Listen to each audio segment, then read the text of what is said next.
नमो नमः बच्चों।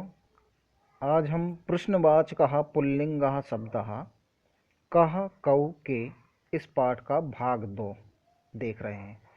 इसके पहले हमने भाग 1 देख लिया था। अब ये सेकंड पार्ट है उसी पाठ का। तो देखते हैं कि इसमें किस तरीके के वाक्य हैं। सरल वाक्य हैं बहुत ही। अब देखो यहाँ पर क्या प्रयोग किया गया है। यहाँ पर एषः का प्रयोग किया गया है। एषः का प्रयोग यहाँ पर दिखाई दे रहा है। अब यहाँ देखो,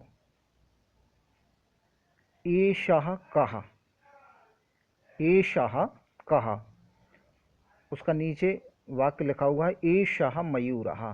तो सबसे पहले तो ये समझ लो कि एषः जो है वो पास के लिए प्रयोग होता है और शः दूर के लिए प्रयोग होता है। तो एषः कः, यह कौन है। एषः मयूरः, यह मोर है। एषः मयूरः, यह मोर है। ठीक है। अब यहाँ पर देखो द्विवचन का प्रयोग दिया गया है। एतौ कौ, एतौ कौ, कौ यानी कौन दो होते हैं। तो एतौ यह कौन है, या ऐसा कहेंगे कि यह दो कौन हैं। ठीक है। तो यह दो कौन हैं। एतौ मयूरौ, यह दो क्या हैं, यह दो मयूर हैं। ये दो मोर हैं, मतलब ये दो मोर हैं। ठीक है, ये दो मोर हैं। अब यहाँ पर देखो बहुवचन का रूप आपको मिलेगा एते के। एते के यानी यह कौन है। एते मयूराः, एते मयूराः, यह मोर हैं। ये बहुवचन के लिए प्रयोग होगा एते के, यानी यह कौन है। तो उत्तर है एते मयूराः, यह सब मोर हैं। अब उसके नीचे देखो सह कह। अब यहाँ पर सह का प्रयोग दिखाई दे रहा है। सह, सह कहा, वह कौन है। ये दूर के लिए होगा, ध्यान रखना। सह कहा यानी वह कौन है। सह कहा, वह कौन है। तो देखिए यहाँ पर सह का प्रयोग आपको दिखाई दे रहा है। सह कहा एषः शुकः, यह तोता है। सह कहा, वह कौन है। एषः शुकः, उत्तर देने वाला कह रहा है यह तोता है। इस तरीके से। अब यहाँ पर द्विवचन का रूप देखो, तौ कौ, तौ शुकौ, वे दो तोते हैं, वे दो तोते हैं। ये द्विवचन का रूप है। ठीक है। अब बहुवचन का रूप क्या है। ते के यानी वे सब कौन हैं। ते के, वे सब कौन हैं। ते शुकाः, ते शुकाः, वे सब तोते हैं, वे सब तोते हैं।